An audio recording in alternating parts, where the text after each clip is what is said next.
Nuestro siguiente ponente es Iván López van der Berg. Él es Bachelor en International Affairs and Economics. Es en estos momentos, después de una trayectoria, a pesar de su juventud, una trayectoria importante a nivel empresarial.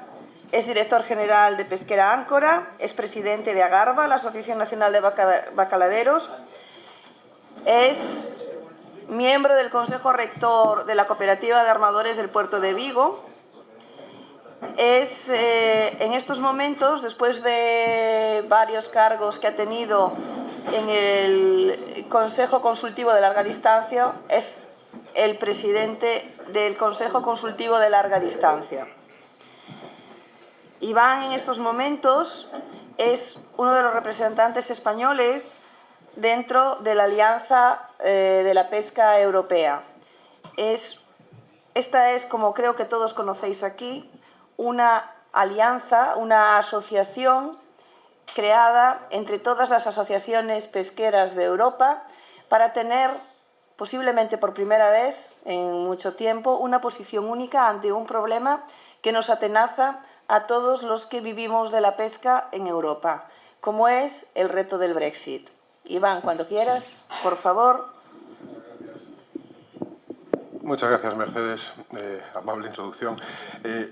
Antes que nada, quería dar las gracias a Burela y a Expomar. Siempre es un placer venir a la Mariña en general. Yo empecé mi carrera aquí, aunque con los del pueblo del otro lado, pero es muy agradable estar aquí y sobre todo a Expomar. Y a Javier decirle que es verdad que está cayendo el consumo, pero yo tengo la sensación que esos 7 kilos me los cené ayer. O sea que aquí en Burela se come mucho y muy bien, igual que... Así que quizás esa sea la solución. Bueno, sin más, vamos a entrar en este tema. Algunas diapositivas son las mismas que en Celeiro. Tranquilos, no voy a repetirlo todo, solo es para recordar un poco cómo estaba la situación entonces y cómo ha evolucionado, que no es mucho. Bueno, habíamos hablado, sabéis que la EUFA, hemos elegido muy bien el nombre, la EUFA se formó como reacción inmediata al resultado del referéndum. Un par de meses después ya estábamos reunidos. Curiosamente, y teniendo en cuenta cómo es el sector pesquero, se formó en Londres, en la sede de una ONG.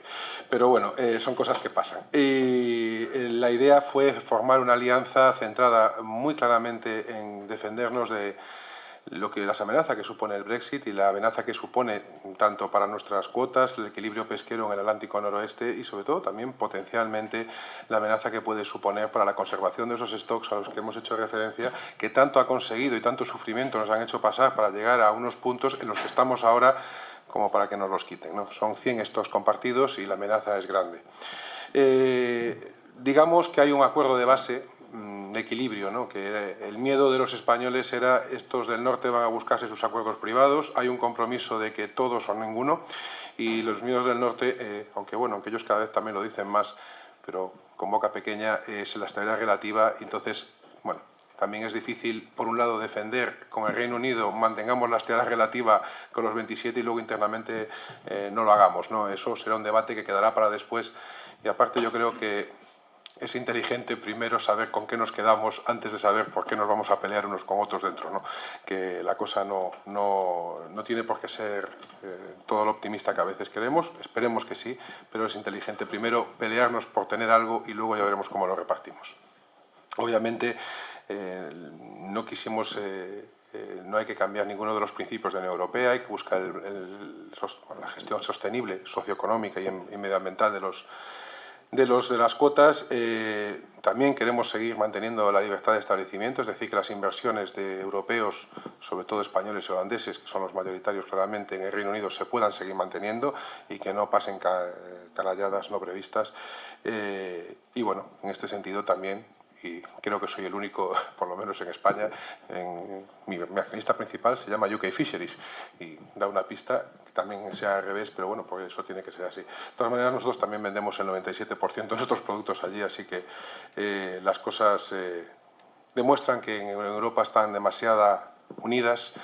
Yo sigo creyendo que la mejor definición del Brexit era aquella que decía que era como intentar sacar la tortilla de un huevo, el huevo de una tortilla, ¿no? Es una cosa muy complicada, ha sido muchos años de estar integrados. Dicho esto, avanzó la negociación. En noviembre creíamos que ya se había dado el paso definitivo con la aprobación del acuerdo de salida, que es un tratado, y la declaración política que la acompañaba, que bueno, un poquito cualificaba aspiracionalmente hacia dónde se quería llevar ese acuerdo de salida, que tenía que devenir en dos tratados gordos, ¿no? Uno muy gordo, que es el Tratado de Comercio, el Tratado Comercial, un Free Trade Agreement, un acuerdo de libre comercio, y por otro lado, necesariamente siguiendo la legislación de Naciones Unidas, un acuerdo de pesca entre dos estados costeros, que serían en este caso la Unión Europea como estado costero y el Reino Unido. Bueno, para esto había que aprobarlo por el Consejo, el Parlamento. Nosotros hicimos nuestra parte, la Unión Europea. El mini Humboldt creo que es una de estas cosas que ya todos sabemos lo que significa, y hemos visto continuamente a un señor gritando en el Parlamento británico mientras intentaban llegar a ello y no lo han conseguido. Y ahí estamos un poco, ¿no? Bueno, recordamos el acuerdo de salida brevemente. No se lee muy bien, pero simplemente hacía bastantes referencias al acuerdo territorial. Básicamente mencionaba todos aquellos aspectos de Reino Unido que están vinculados a la Unión Europea, incluidos ¿cómo se llama? Lo veis aquí en la nota de pie de página abajo, incluidos los territorios exteriores, que para Galicia son importantes, como pueden ser las Malvinas, ¿no? O sea, hay todo aspecto que estuviese vinculado a la Unión Europea a través del Reino Unido dejará de estarlo, y por lo tanto necesariamente tendrá que ser enmendado de una manera o de otra. Dentro del acuerdo de salida, en la zona más protegida, ahí el señor Barnier, con el que hemos tenido una gran relación y la seguimos teniendo, y personalmente ojalá sea el candidato electo a presidente de la Comisión Europea. Creo que es una persona que tiene realmente Europa en la cabeza, y a la pesca, porque ha sido ministro de Pesca y, como él dice, recuerda mucho las aguerridas peleas de los franceses, o sea que nos tiene un poquito de miedo, eso es bueno. Bueno, lo que se establece básicamente es la necesidad imperiosa de negociar un acuerdo de pesca, y además le decía al Reino Unido: lo vas a tener que negociar antes de que negociemos el acuerdo comercial, lo cual es algo bastante innovador para nosotros, porque normalmente se hace al revés, ¿no? Nosotros quedamos para el final y por lo tanto para los restos, y en este caso era un poco al revés, y esperemos que todavía pueda ser así. Bueno, esto era lo que también establece que para una derogación temporal de la importación y exportación de productos en tanto no haya un acuerdo, etc. Lo que queremos decir es que estábamos bastante bien protegidos, y seguimos estando muy a favor creo que debemos estar, del acuerdo de salida. Aquí es donde se habla de que si no hay básicamente acuerdo de pesca, no hay comercio de productos de la pesca, ¿no? La declaración política también era muy aspiracional. Se hablaba mucho de la importancia del pescado, de que hay que buscar un acuerdo, y sobre todo el punto 76, las partes usarán sus mejores deseos para conseguir un acuerdo antes del 1 de julio de 2020. Esto obviamente lo veo muy difícil, sobre todo porque aún ha empezado a correr, y por lo tanto, si esto al final se aprueba, ojalá sea así, tendrán que ajustarse los tiempos, estableciéndose un periodo transicional hasta esa época, diciendo todo se queda como está hasta que hagamos el acuerdo de pesca. Es decir, un acuerdo con una solución de continuidad, sin rupturas bruscas, y sobre todo con una claridad que ahora no tenemos, que estamos siempre ahí a ver si se acababa el 29 de marzo, ahora que se acaba el 31 de octubre, hasta cuándo vamos a poder pescar allí, ¿no? Esto no es bueno, y yo creo que desde luego, si el 31 de octubre se da otra prórroga, tendrá que haber una exigencia al Reino Unido de que se comprometa a mantener lo que se acuerda en taxicuotas todo el año pesquero. Lo que no podemos es estar con pequeños cortes en el medio, porque no es bueno para ninguno de los dos lados. Hay que decir que algunas organizaciones británicas también opinan de esta manera y quieren una estabilidad. Una cosa es querer salirse y otra cosa es estar sin saber cómo puedes gestionar y si debes ir a pescar primero donde te van a echar o donde realmente te corresponde en la época del año, ¿no? Que es lo que está pasando este año. El Reino Unido, esta es la declaración que hizo la señora May, la primera ministra May en el Parlamento, diciendo, bueno, esto cuando alguien se cabrea en el Parlamento y dice mucho lo que no quiere decir un acuerdo, es que eso es lo que ha firmado, es como lo interpreto yo, y lo que decía claramente es que rechazamos cualquier vínculo entre el acceso a aguas y el acceso a mercados. Curiosamente, esto es lo que están utilizando ellos ahora mismo para negociar con Faro y con Noruega. Es decir, si queréis vender vosotros vuestros productos en Inglaterra, tenéis que dar acceso a vuestras aguas, con lo cual, curiosamente, sí también hay algunos beneficios. Yo hubiese preferido ya un acuerdo, pero hay algunos beneficios de esta tensión que se está viendo y, por lo tanto, serán argumentos que les serán recordados a ellos cuando negociamos, ¿no? Y también pues hablaba muy claramente de que ellos quieren tener un acuerdo marco, pero con una negociación anual de las posibilidades de cuotas. Veremos ahora que eso es quizás una de las cosas más peligrosas. Bien, esto era donde lo habíamos dejado, digamos, antes en febrero. Ahora, bueno, recientemente, bueno, en marzo salió el borrador de lo que sería su ley de pesca, la Fisheries Bill. Realmente la Fisheries Bill regula la política futura de pesca del Reino Unido internamente, que no es fácil, porque una vez que retiras la reglamentación de la Unión Europea, resulta que ellos han distribuido completamente la responsabilidad pesquera a sus 4 organizaciones regionales, bueno, perdón, administraciones locales, que es Gales, Escocia, Irlanda del Norte. Inglaterra no tiene, pero lo hace Westminster solo para Inglaterra. Con lo cual, realmente, una vez que retiras de golpe la PPC y la Administración Europea del Reino Unido, resulta que ellos no tienen una política pesquera. Tienen 4 y encima no han escrito ninguna de ellas. Esto es un problema sobre todo con Escocia, obviamente, ¿no? Escocia no quiere someterse al Reino Unido, o sea, a la política central del Reino Unido. Y bueno, pues esto es algo que también a ellos les va a costar llegar a un acuerdo antes de poder presentar una posición unificada en la elección de un acuerdo pesquero. Como decía, en su mayoría se centra en la reestructuración necesaria para hacer viable la gestión pesquera después del Brexit.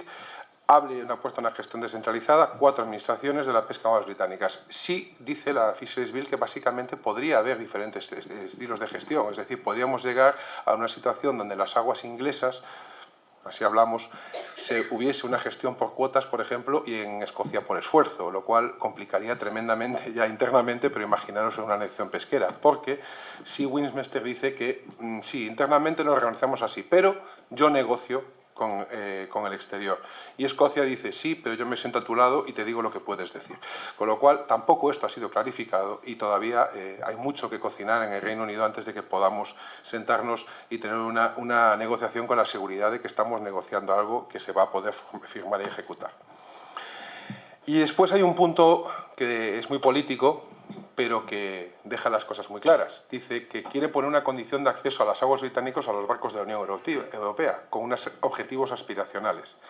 Primero, que las negociaciones sean anuales para el establecimiento de oportunidades de pesca, como se pasa ahora con Noruega y con otros estados, pero sobre todo decir que solo dejarán entrar a barcos de la Unión Europea en sus aguas si las cuotas que obtienen por el estado de los stocks y por la negociación de la Unión Europea son por lo menos superiores en 1 kilo a lo que les tocaría si estuvieran dentro de la Unión Europea.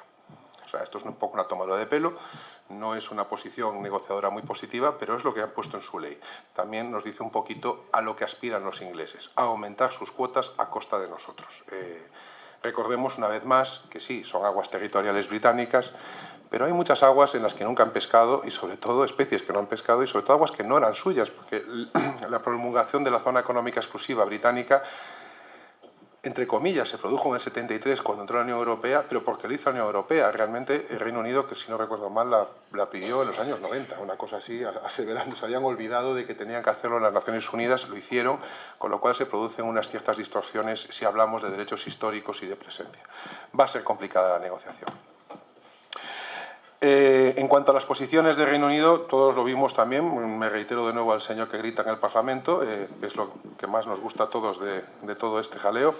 Se tuvieron los indicative votes, bueno, hubo 1000 debates, al final intentó el Parlamento poner 8 posibilidades y votar cuál era la que el Parlamento quería, ninguna pasó. O sea, no nos queremos salir, queremos un acuerdo, pero que no sea ninguno de los posibles. Bueno, pues no sé, yo creo que es un poco difícil de esa manera. Desde luego es muy curioso lo que decíamos todos de Reino Unido antes de salir a ese país, que son tan serios, nos van a machacar la negociación. Se están machacando ellos solos y nos están dejando en una situación muy precaria porque están condicionando todo el debate británico y ahora que van a participar en las elecciones europeas se va a convertir esto en un plebiscito allí y bueno, el señor Farage va a volver con fuerza y con mucho populismo que entrará en resonancia probablemente con el resto. Todas ellas fueron rechazadas. Solo la opción de un posible segundo referéndum para ratificar el acuerdo con que se llegó con la Unión Europea y la preferencia por permanecer en el mercado común como solución al problema irlandés fueron las que se acercaron en alguna manera a una mayoría viable, pero quedaron bastante lejos. Por lo tanto, es muy difícil saber qué es lo que quiere el Reino Unido. Sabemos lo que no quieren, que es cualquier opción, pero nunca han dicho todavía, casi 3 años después del referéndum, aquel Brexit is Brexit, falta despejar la ecuación, no son capaces. Esto genera una tensión muy grande también en la Unión Europea, porque es difícil mantener la posición tanto tiempo, pero yo creo que el señor Barnier lo tiene muy claro y por eso sería deseable su liderazgo después de las elecciones.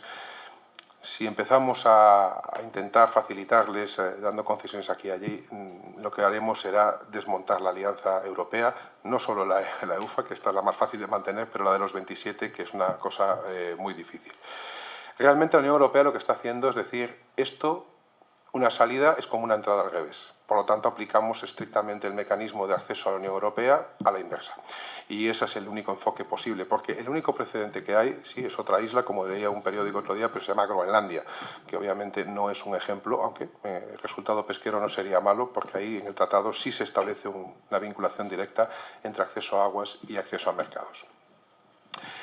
Entonces entramos ahora en los escenarios posibles, alternativos, porque el Reino Unido lo que ha dicho es que no quiero el acuerdo de salida, no quiero la declaración política, no voy a machacaros con todo, la presentación la dejaremos a disposición y podéis verlo. De todas maneras, esto ha sido circulado a través de UFA, los que estáis en el grupo de WhatsApp lo habéis visto y los que no, pues lo podemos distribuir, hemos acabado de traducirlo estos días, llegó ayer.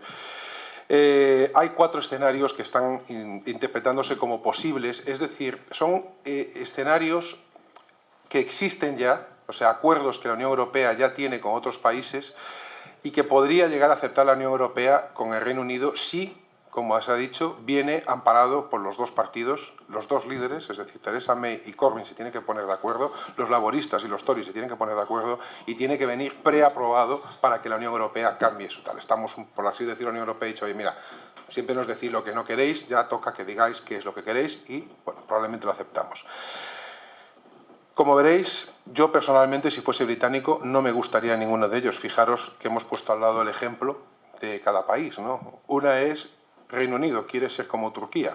Eso sería una unión aduanera, es decir, no hay aranceles, pero no hay mercado común, o sea, mercado único. Es decir, sí pueden fluir los bienes sin aranceles, pero no hay necesariamente un respeto total de los estándares, con lo cual, si bien no hay aranceles, sí se puede llegar a ver bloqueos de mercancías porque los estándares sanitarios sean diferentes, o yo qué sé, por ejemplo, en el caso de la agricultura, si el Reino Unido permite los alimentos genéticamente modificados, pues estos no podrían entrar, aunque no tengan arancel, en la Unión Europea, ¿no?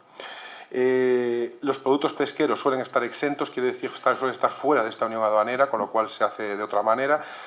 Normalmente lo que hay es una exención a las materias primas y ciertos aranceles a los productos elaborados. Y bueno, sí que también les dificultaría mucho al Reino Unido una de sus grandes aspiraciones, que es desarrollar acuerdos comerciales con países terceros. Las implicaciones políticas, bueno, las veis ahí, es un poco una explicación de lo que puede significar respecto al Reino Unido. No solucionaría el problema de Irlanda, resalto solo algunas, y sería siendo necesario un acuerdo comercial complementario para llegar más allá si quisiese haber una integración en lo que hablábamos antes de los estándares, con lo cual sería simplemente una prórroga mucho más inestable y mucho menos predecible que lo que es una transición como la que se contempla en el acuerdo de salida. En lo que se refiere a la pesca, realmente yo resalto un punto, que es la pérdida de fuerza negociadora. Es decir, al hacerlo de esta manera no habría 2 negociaciones paralelas y, por lo tanto, no podríamos utilizar el acuerdo comercial para apretarlos un poco en lo pesquero. El segundo escenario sería uno que, bueno, quizás os suene un poco más, que sería el de Canadá, que es un poco más reciente. Si os recordáis, hace 4 o 5 años fue el acuerdo con Canadá. Como dice aquí, eliminaría una gran cantidad de aranceles, va por productos. En el caso de Canadá, el 98% de los aranceles ha sido eliminado. La pesca, curiosamente, no es uno de ellos. Hay un mecanismo de resolución de disputas, que es algo interesante, porque es interesante prever qué pasa cuando no estamos de acuerdo, si no entramos en bucles negociadores.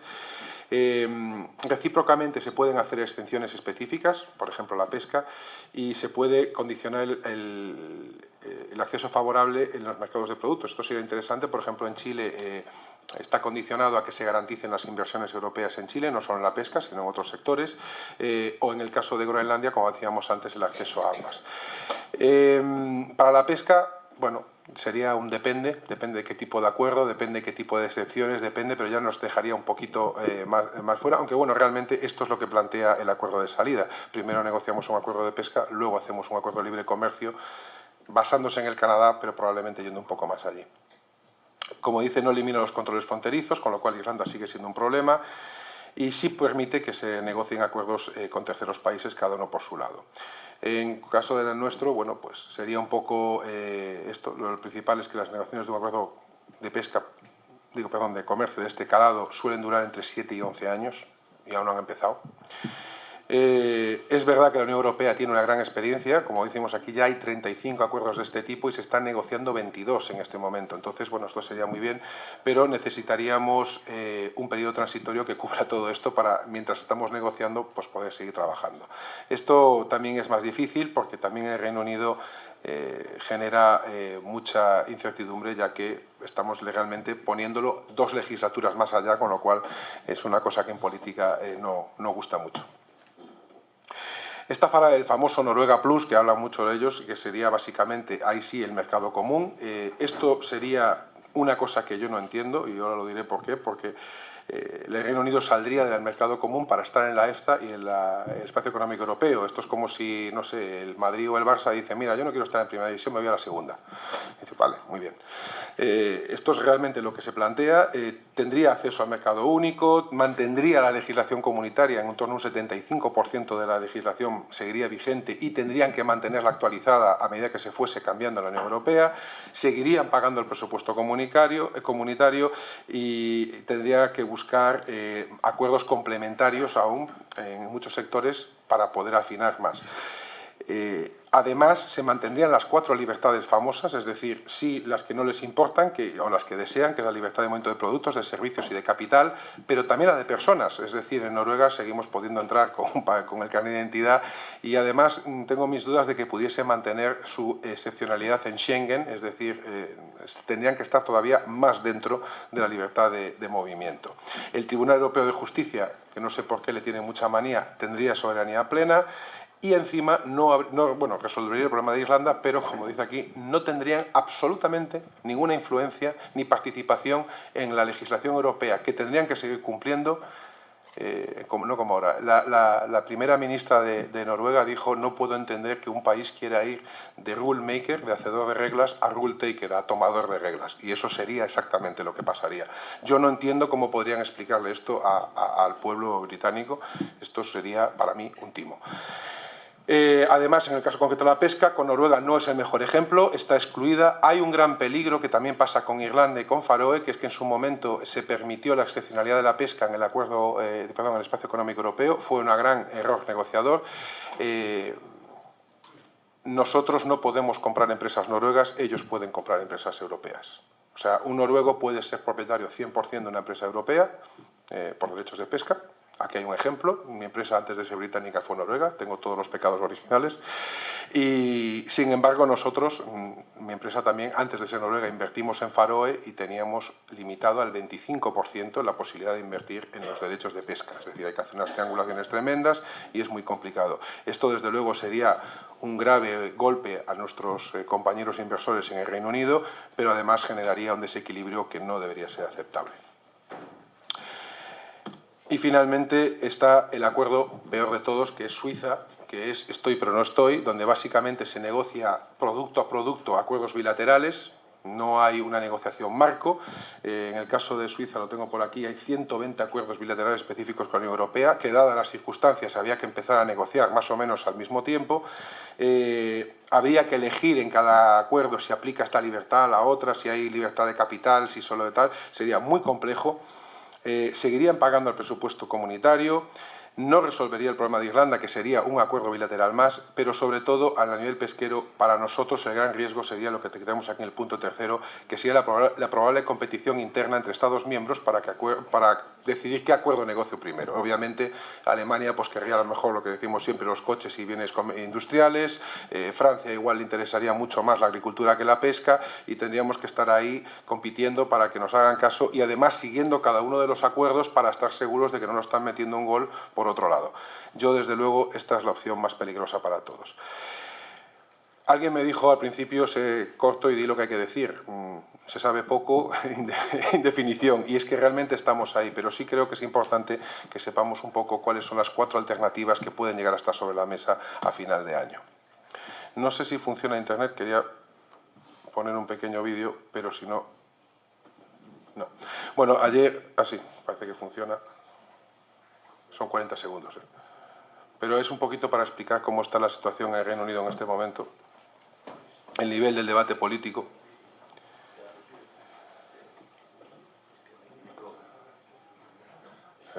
Vale. Esto fuera. A ver. Esto fue un debate... Mr. Speaker, I hope the whole House will also join me in congratulating a great football team. Manchester City on winning the Women's FA Cup. And in view of the amazing performance of Liverpool last night, perhaps the Prime Minister could take some tips from Jurgen Klopp on how to get a good result in Europe.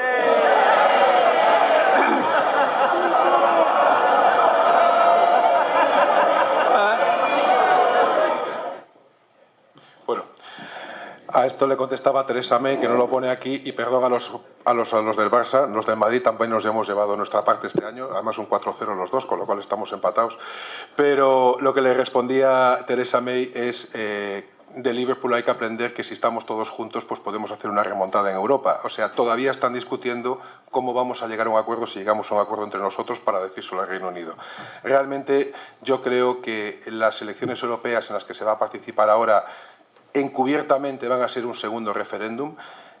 Desgraciadamente se está cometiendo el mismo error que se hizo en el referéndum, es decir, los que son partidarios del Brexit, Nigel Farage está siendo muy activo, ha hecho su nuevo partido, muy fácil, partido del Brexit, listo, no hay que hacer ni siquiera publicidad, se va a presentar con ese manifiesto, pero sin embargo el otro lado no ha sido capaz ni de unirse ni de presentar una campaña unificada y por desgracia, aunque parecía que iba a ser así, ni siquiera el partido independiente este que se montó va a dar una campaña fuerte diciendo vamos a quedarnos o vamos a hacer esto. No va a haber esas opciones, esperemos que alguno de los partidos consiga significar el partido, sería interesante y podría llegar, eso sería lo que podría llegar a empujar el debate en un lado o en otro, porque lo que tenemos que tener claro es que no puede haber un acuerdo que cancele el Brexit o lo elimine o lo modifique sin otro referéndum. Eso yo creo que estamos todos de acuerdo. Una cosa es, bueno, que haya un segundo referéndum, es democrático, pero en saltarse el primero no.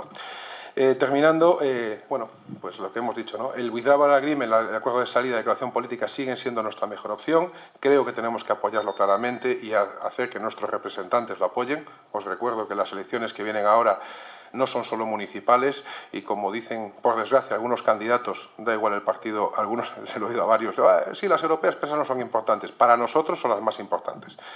Yo personalmente lo que voy a decir es que voy a votar pensando solo en una cosa, la pesca en Europa. Eso es lo importante y realmente necesitamos un Parlamento fuerte porque va a ser el que nombre la nueva comisión y quizás con un poco de suerte no nos toque el comisario o comisaria más loco como es habitual. Y sobre todo es muy importante mantener la unidad del sector en torno a EUFA. Esto sigue siendo imprescindible para seguir siendo relevantes y que se nos haga caso. Nos lo han dicho, Barnier nos lo ha dicho, dice... Ha sido sorprendente cómo ustedes han sido capaces de mantenerse unidos, venir aquí unidos y mantener siempre, dando como un martillo, aquí lo que queremos es el status quo y todo esto. Y dice, eso es lo que les ha hecho, bueno, pues que seamos un sector que, como alguien decía hoy, a lo mejor somos el 0,5% de la economía europea, pero estamos explicitados en los acuerdos de salida y en la declaración política. Eso no es poco. tener muy claro también en este periodo y en el que viene negociador, lo hablábamos antes de la estabilidad relativa, eso no hay, yo de verdad creo que no toca ahora.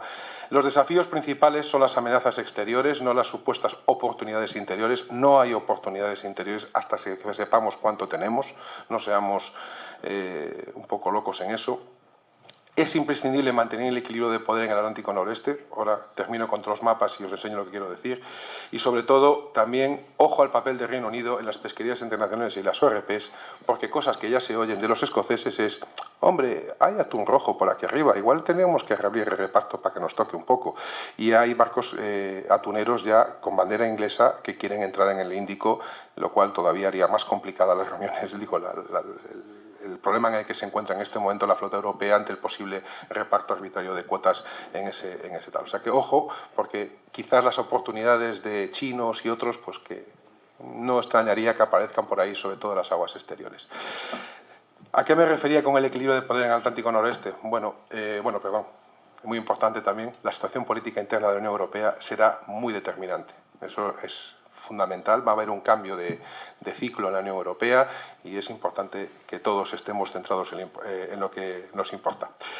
Este mapa lo habéis visto muchas veces, siempre nos ponemos la zona económica exclusiva y todo esto y tal. Yo hoy me he jugado un poquito con el Paint y digo, esto es lo que tenemos ahora.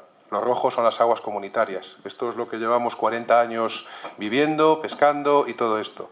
Y lo que viene es esto. Es decir, eso es como queda la zona pesquera de la Unión Europea después del Brexit en el Atlántico Noroeste. Creo que es muy claro el peso que podemos tener, es muy clara la amenaza que supone y, bueno, pues eso es lo que hay que tener en la cabeza y mantener muy claro y la cabeza fría que si no lo defendemos todos los de rojo juntos no tenemos ninguna posibilidad. Muchas gracias.